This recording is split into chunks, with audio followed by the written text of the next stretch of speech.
మానస సరోవర్ యాత్ర ప్లాన్ చేస్తున్నారా? నమ్మకంగా సేఫ్గా మీ కలల మానస సరోవర్ యాత్రని ట్రావెల్ టర్న్స్ తో నిజం చేసుకోండి. మరిన్ని వివరాలకు ఈ నెంబర్కు కాల్ చేయండి. నమస్కారం. మాఘపురాణం 11వ రోజు పారాయణలోకి వచ్చాం. ఈరోజు మాఘశుద్ధ ఏకాదశి.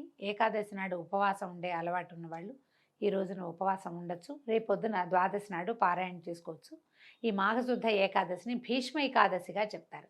దీనికి 2 రోజుల ముందు వచ్చిన అష్టమి నాడు భీష్మాష్టమి అని చెప్తారు. ఆ రోజునే భీష్మ పితామహులు నిధనం చెందారని, వారి పేరు మీదుగా ఈ రోజున భీష్మ ఏకాదశి అని చెప్తారని చెప్పుకుంటాం. మనం పురాణాల్లో కూడా ఇట్లా చెప్పబడుతుంది.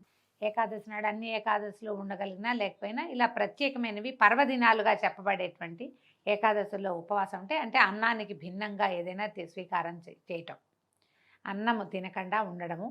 దాని భిన్నంగా ఉండలేని వాళ్ళు, పలహారాలు చేసి ఉండలేని వాళ్ళు ఏదైనా కొంచెం అన్నంతో బియ్యపుతో చేసిన పదార్థం కాకుండా ఇంకొకటి ఏదైనా తీసుకుని కొంచెం తేలిగ్గా ఉపవాసం చేసి ద్వాదశి నాడు పారణ చేస్తే అద్భుతమైన ఫలితం లభిస్తుందని చెప్తారు. అవకాశం ఉన్న వాళ్ళు చేసుకోవచ్చు.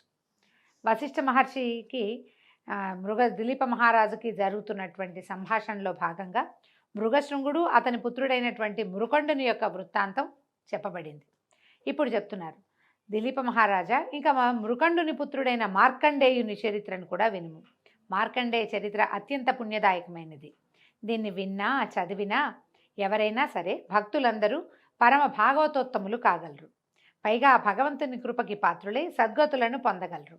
ఇప్పటిదాకా మనం విష్ణు పూజ చేయండి అని చెప్పాం. మృగశృంగుడు విష్ణువుని ప్రత్యక్షం చేసుకున్నాడు అని కథలో కూడా విన్నాం. ఇక్కడి నుంచి శివ పూజా విధానాన్ని తెలియజేస్తారు. మార్కండేయుడు పరమశివ భక్తుడు, మనకు తెలిసిందే కదా, అది చెప్తున్నారనమాట. శ్రద్ధగా వినమంటున్నారు. మార్కండేయుడు మృకండుని పుత్రుడు, మృగశృంగునికి మనవడు. 16 సంవత్సరములు మాత్రమే అంత చిన్న ఆయుష్ కలిగినటువంటి మృకండ కుమారుడు. ఇతడు మృకండునికి పార్వతీ పరమేశ్వరుల దయ వల్ల జన్మించిన వరప్రసాదం. అయితే సంతానహీనుడైన మృకండు సర్వేశ్వరుని పూజించి తపస్సు చేసి మెప్పించి దానివల్ల ఫలితంగా లభించిన కుమారుణ్ణి అల్లారు ముద్దుగా పెంచుకున్నాడు. రోజులు గడుస్తున్న కొందికి పిల్లవాడు పెరుగుతుంటే సంతోషం కంటే దుఃఖం పెరగటం మొదలుపెట్టిందట. కాలగమనంలో పిల్లవాడికి 5 సంవత్సరాలు నిండినాయి. తల్లిదండ్రులు బాలునికి ఉపనయనాది వైదిక కర్మలన్నీ పూర్తి చేశారు. అక్షరాభ్యాసం చేసి గురువు వద్ద విద్యాభ్యాసం చేయటానికి నిర్ణయించారు. అంటే మరి ఉపనయనానికి ముందు అక్షరాభ్యాసం లేదా అంటే లేదనుకుంటానండి. పురాణం ప్రకారం అట్లా చెప్తారు. ఉపనయనం చేసిన తర్వాతే విద్యాభ్యాసం. పైగా వీళ్ళు మనం చేసుకుంటున్నట్టుగా ఇప్పుడు గర్భాష్టమంలో 8వ 9వ ఏట 7వ ఏట 9వ ఏట 11వ ఏట అట్లా కాకుండా కొంచెం 5 ఏళ్లకే, మనం అన్ని కథల్లోనూ 5 ఏళ్ళు నిండినే ఉపనయనం చేశారు లాంటివి కనపడుతూ ఉంటాయి. ఆ కాలం అది అయ్యి ఉంటుంది, అప్పుడు పద్ధతేమో అది. సరే, క్రమంగా పిల్లవాడు మార్కండేయుడు చదవటం రాయడం ప్రారంభించాడు. తన తండ్రి వల్లనే అచిరకాలంలోనే అన్ని శాస్త్రాలు ఔపోసన పెట్టాడు. వేదాంగాలను, పురాణ ఇతిహాసాలను, స్మృతులను పఠించాడు. సకల సద్గుణోపేతుడయ్యాడు. వినయ విధేయతలు, పెద్దల ఎడల గౌరవభావము ఇలాంటివి ఎన్నో మంచి గుణాలతోటి సద్గుణ సముపార్జితంగా ఉన్నాడు పిల్లవాడు. చదువు వల్ల కొంత సంస్కారం వస్తుంది, విద్యాబుద్ధులతోటి వస్తుంది అనుకోండి. అమ్మా నాన్నల వల్ల, తర్వాత మనం ఇంట్లో ఆచరించే విధానాల వల్ల అందరి పిల్లలు ఇలాగే ఉంటారు. ఎవరో విపరీతులుగా ఉంటారు కానీ. అయితే ఇతను ఎంత శాస్త్రపారంగతుడైనా కూడా మార్కండేయుని తల్లిదండ్రులైన మరుద్వతి మృకండులకు మాత్రము నిత్యము, నాయన కుమార, బాల్యం నందే నువ్వు సకల శాస్త్ర కోవిదుడు అయ్యావు. నీ తెలివితేటలు, బుద్ధి కుశలత అమోఘము. 10గురిలో మంచి పేరు తెచ్చుకున్నావు, సంతోషము. కానీ మార్కండేయ, నీవు నీ గురువుల పట్లను పెద్దవాళ్ల పట్లను మరింత జాగరూకతతోటి మరింత భక్తిభావంతో మెలుగు నాయన. పెద్దలు, ముని పుంగవులు, పరమ భాగవతోత్తములు, యోగి పుంగవుల ఆశీస్సులే నీకు శుభమంగళకరాలు అవుతాయి. కాబట్టి నువ్వు అట్లా చేసి వారిని మెప్పించి శుభాశీస్సుల్ని పొందునైనా, తద్వారా నీ ఆయుర్దాయం వృద్ధి పొందగలదు అని హితోపదేశం చేసేవాళ్ళు. పెద్దవాళ్ళతో మర్యాదగా మెలుగు, వాళ్ళు ఏదో చిరంజీవ సమస్త సన్మంగళాన్ని భవంతు అలాంటి ఆశీర్వాదాలు ఇస్తారు. దానివల్ల నీ పుణ్యబలం పెరిగి ఆయుష్ వృద్ధి అవుతుందని పిల్లవాడికి బాగా ఇంకా వినయంగా ఉండు, ఇంకా బుద్ధిగా ఉండని, బుద్ధిమంతుడైన పిల్లాడికి ఇంకా చెప్తూ ఉండేవాళ్ళు. అయితే మార్కండేయుడికి 15 సంవత్సరాలు వచ్చేది. రోజు రోజుకి తల్లిదండ్రులకి ఆందోళన పెరిగిపోతుందట. కారణం, పరమశివుడు ప్రసాదించిన వరప్రసాదమైన మార్కండేయుడికి ఇంకొక సంవత్సరమే గడువు ఉంది. ఆఖరి జన్మదినోత్సవం ఇదే, ఇంకా చేయలేమనుకున్నారు.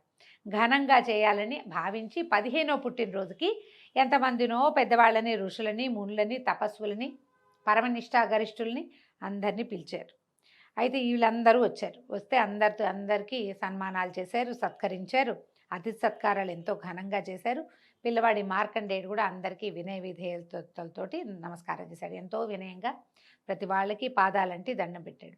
అలాగే వశిష్ఠ మహర్షి కూడా మార్కండేయుడు నమస్కారం చేశాడట. ఈ కథ ఎవరు చెప్తున్నారండి మనకి? వశిష్ఠ మహర్షి చెప్తున్నారు కదా, చెప్తున్నారు. నాకు కూడా దండం పెట్టాడు.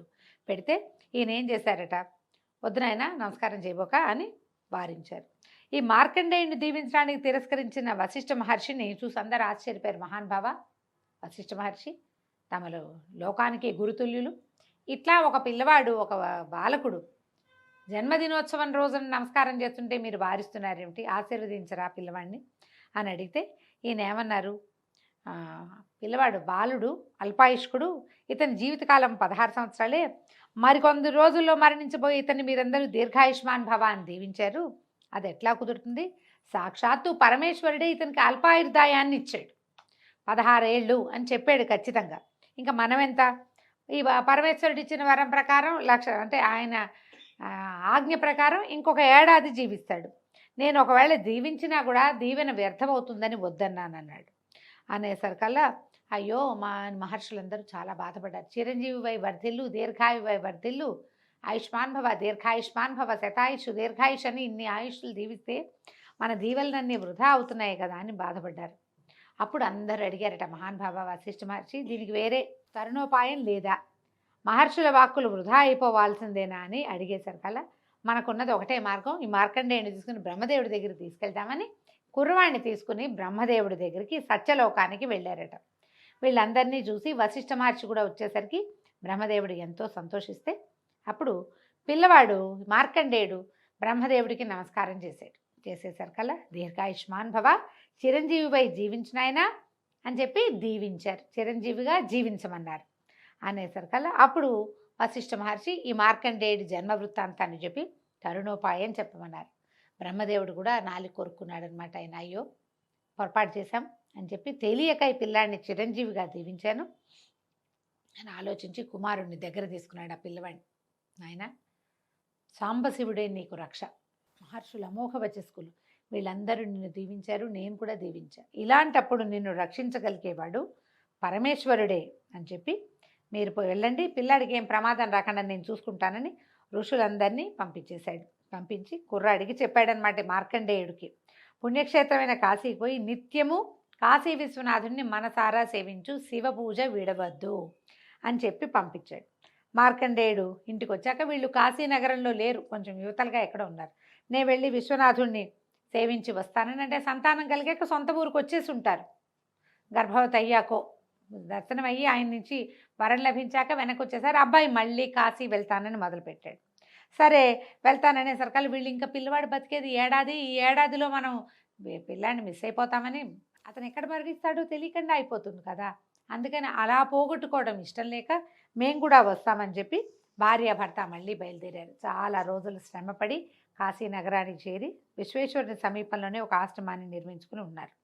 మార్కండేయుడు విశ్వేశ్వర సమీపంలో సాన్నిధ్యంలోనే శివధ్యానంలో మునిగి రాత్రింబవళ్ళు ఉండేవాడు. సదా శివలింగాన్నే సేవించేవాడు.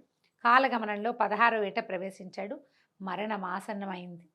మార్కండేయుని జీవితకాలం పూర్తయిందని తెలుసుకున్న యముడు, భటులారా వెళ్ళండి, కాశీక్షేత్రంలో ఉన్న మార్కండేయుని ప్రాణాలని కొనిరండి అని ఆజ్ఞాపించాడు. యముని ఆజ్ఞ ప్రకారం యమదూతలు కాశీలో శివసన్నిధిలో ధ్యానం చేసుకుంటున్న మార్కండేయుని వద్దకు వచ్చి ప్రాణాలు తీసుకోబోయారు. కానీ లాభం లేదు. మార్కండేయుని చుట్టూతా తెలియని ఏదో ఒక తేజస్సు ఆవరించుకుని ఉందట. ఆ వేడిమికి యమదూతలు నిలవలేకపోయారు. కాలపాశం కూడా మార్కండేయుని చేర్ల. దాంతో ఆ బాధలు పడలేక దాన్ని తట్టుకోలేక యమదూతలు వెళ్ళి మేము అతని సమీపంలోకి వెళ్ళిపోతున్నాము, ఏదో తేజస్సు ఉంది, అది అగ్నికణాల్లాగా మమ్మల్ని బాధిస్తోందని చెప్పేసరికల్లా యముడు ఆశ్చర్యపోయి మన వృత్తి ధర్మానికే విరుద్ధంగా ఉంది, నేను చూస్తానని అనుకుని తన ఆ వాహనమైన దున్నపోతుని అధిరోహించి అక్కడికి వెళ్ళాడు. వెళ్ళేసరికల్లా శివధ్యానంలో ఉన్నటువంటి ఈ మార్కండేయుడి మీదకి కాలపాశాన్ని విసిరాడు. అయితే కళ్ళు తెరిచి చూశాడట మార్కండేయుడు. చూస్తే సాక్షాత్తు యమధర్మరాజు తన ప్రాణాలను తీసుకుపోయే ప్రయత్నంలో ఉన్నాడు. భయపడిన మార్కండేయుడు శివలింగాన్ని గట్టిగా కావులించుకున్నట. శివ, సాంబశివ, రక్షించు రక్షించు నన్ను అని పరిపరి విధాలుగా స్తోత్రం చేస్తూ భయంతో శివలింగాన్ని కావలించుకున్నాడు. తదేక దీక్షతో శివునే ధ్యానిస్తున్న మార్కండేయుని మొరని కైలాసమునందున్న పార్వతీ పరమేశ్వరులు విన్నారు. బాలుని ఆక్రందనను విన్న మహేశ్వరుడు మహోగ్రమైన రౌద్రాకారంతో శివలింగాన్ని పటేల్ని చీల్చుకుని వచ్చి తన త్రిశూలంతో ఎదురుకుండా ఉన్న యముడిని పొడిచినంత పనిచేసి మార్కండేయుడిని రక్షించాడు. మనం రకరకాలుగా వింటామండి. ఈ పాశం వేశాడని కావగలించుకున్నటువంటి మార్కండేయుడితో పాటు పరమేశ్వరుడి మీద శివలింగానికి కూడా ఆ పాశం పడిపోయిందని, అప్పుడు శివలింగంలోంచి రౌద్రాకారంతో రుద్రుడు బయటికి వచ్చాడని చెప్తారు. కొంచెం ముందు వెనకగా ఇలాగే జరిగిందనమాట. సరే, ఎప్పుడైతే ఈ శూలం యముడికి తగిలిందో యముడు పడిపోయాడు కింద, మరణించాడని కొన్ని కథల్లో చెప్తారండి. కొన్ని పాఠభేదాలు ఉంటాయి. కానీ శూలం తగిలిన వాడు జీవించి ఎలా ఉంటాడు? ఉండకపోయి ఉండొచ్చు, ఆయన శూలం తగిలి పడిపోయి ఉండొచ్చు. అయితే ఎప్పుడైతే ఈ యముడే దెబ్బతిని పడిపోయేసరికల్లా అష్టదిక్పాలకుడు బ్రహ్మాది దేవతలు పరుగున వచ్చి పరమేశ్వరుని పరుపరి విధాలుగా ప్రార్థించి శాంతించు, కోపం చల్లార్చుకో, యముడు తన విధిని నిర్వహించాడు, తమరిచ్చిందే వరము, 16 సంవత్సరాల అల్పాయుష్కుడైన కుమారుణ్ణి మృకండుడికి తమరు ఇచ్చారు, 16 ఏళ్లే ఇతని ఆయువని రాయబడి ఉంది. మృకండుని కుమారుడైనటువంటి మార్కండేయుడి ఆయుష్ 16 సంవత్సరాలని, వాడు పుట్టక ముందు తమరు రచించిందే కదా అతని నుదుట రాత అని పరిపరి విధాలుగా ప్రార్థించారు. ఆయువు తీరింది, యముడు తన కర్తవ్యాన్ని నిర్వహించాడు, బాలుడు ప్రాణాలు తీయటానికి వచ్చాడు. యముడు తప్పేముంది? తన బాధ్యతని తను నిర్వర్తించాడు. అయితే సదా మీ ధ్యానంలో ఉండటం వల్ల మీరు అతన్ని చిరంజీవిగా దీవించారు. అది యమధర్మరాజుకు తెలీదు. ధర్మపాలన, యముని విధేయత, దాన్ని గ్రహించి దాన్ని పరిగణించి ఆ యమధర్మరాజుని పునర్జీవితుని చేయండి. ఇతని ఈ రకంగా పడిపోతే కాలం ఎట్లా నడుస్తుంది? అతనే కదా కాలగణన దైవం అని బతిమలాడారు. యముడు లేని సృష్టిని ఊహించలేము అని, సర్వేశ్వర మా అభ్యర్థనను మన్నించండి, యముడిని వదిలిపెట్టండి అని పరిపరి విధాలుగా ప్రార్థిస్తే అప్పుడు పరమేశ్వరుడు శాంతించి యముడిని బతికించి, యమా నీవు నా భక్తుల జోలికి రావలదు, ఒకవేళ తప్పనిసరి అయినచో నా అనుమతి తీసుకో అని చెప్పి మార్కండేయుడిని పరిపరి విధాలుగా చిరంజీవిగా దీవించి ఆయన కైలాసానికి వెళ్ళిపోయాడట. మార్కండేయుడు చిరంజీవని, ఇప్పుడు కూడా ఆయన మార్కండేయుడు జీవించే ఉన్నాడని, ఆంజనేయుడితో పాటుగా ఈయన కూడా జీవించే ఉన్నారని చెప్తారు. పరమేశ్వరుని కృప వలన తన కుమారుడైన మార్కండేయుడు చిరంజీవైనాడని మృకండు పరమానందాన్ని చెంది తాను మాఘమాస వ్రతమును ప్రతి ఏటా ఆచరించినందువలనే తన కుమారుడు తనకి దక్కాడని నమ్మి మాఘమాస వ్రతాన్ని ఎల్లెడలా ఆచరించినట్లుగా చేశాడు. భగవంతుడటు చిరకాలం జీవించి చివరికి భగవంతుల్లో లీనమైపోయారని చెప్తారు. దీని తర్వాత ఆ కల్పాంతం దాకా ఆయన జీవించే ఉంటారని కూడా కొన్ని కథనాలు చెప్పబడతాయి. ఈ మార్కండేయ చరిత్రను విన్నను చదివినను ఆ పరమేశ్వరుని కృపకి పాత్రులై కైలాస ప్రాప్తిని పొందగలరు. మార్కండేయుని భక్తి శ్రద్ధలు, ధ్యానము, శివారాధన, పూజలు ఇత్యాదులన్నీ సర్వులు అలవర్చుకొని మా సర్వేశ్వరుని కృపకి పాత్రులై తరించండి. మహిమాన్వితమైన ఈ మార్కండేయ చరిత్రను పురస్కరించుకొని మా త్రయంబక మంత్రం చెప్తున్నారని, మహామృత్యుంజయ మంత్రాన్ని 108 సార్లు పఠించి ఆయురారోగ్య ఐశ్వర్యాలని పొందండి. ఈ రోజున ఎప్పుడైతే మనం మార్కండేయ చరిత్ర చదువుతామో అప్పుడు మనకందరికీ మృత్యుంజయ మంత్రం తెలుసు. ఇది వరకు పెద్దవాళ్ళు ఎవరో చేయాలని అనుకునేవాళ్ళు, ఇప్పుడు టీవీలలో కొంతమంది ఫోన్లలో కూడా కనిపిస్తుంది. త్రయంబకం యజామహే సుగంధిం పుష్టివర్ధనం ఊర్వారుకమివ బంధనాత్ మృత్యోర్ముక్షీయమామృతాత్. ఈ మంత్రాన్ని మనం 108 సార్లు చదువుకుంటే మంచిదట. మార్కండేయుడు పఠించిన మంత్రంగా ఇది చెప్పబడుతుంది. ఈ రోజుతోటి 11వ రోజు పారాయణ పూర్తయిందండి. రేపు ఉదయం 12వ రోజు పారాయణతోటి మళ్ళీ కలుసుకుందాం. నమస్కారం.